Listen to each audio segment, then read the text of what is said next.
മരുന്നുകൾക്ക് 100% വരെ തീരുവ പ്രഖ്യാപിച്ച് ട്രംപ്. ഇന്ത്യക്ക് തിരിച്ചടി. കിച്ചൺ ക്യാബിനറ്റിനും 50% തീരുവ.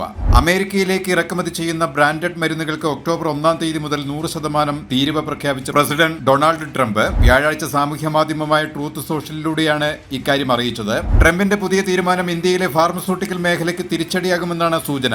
ഒരു കമ്പനി അവരുടെ മരുന്ന് ഉൽപാദന പ്ലാന്റ് അമേരിക്കയിൽ സ്ഥാപിക്കുന്നില്ലെങ്കിൽ 2025 ഒക്ടോബർ 1 തീയതി മുതൽ ബ്രാൻഡഡ് അല്ലെങ്കിൽ പേറ്റന്റ് നേടിയ എല്ലാ ഫാർമസ്യൂട്ടിക്കൽ ഉൽപ്പന്നങ്ങൾക്കും ഞങ്ങൾ 100% തീരുവ ചുമത്തുമെന്നാണ് ട്രംപ് സാമൂഹ്യ മാധ്യമത്തിൽ അറിയിച്ചത്.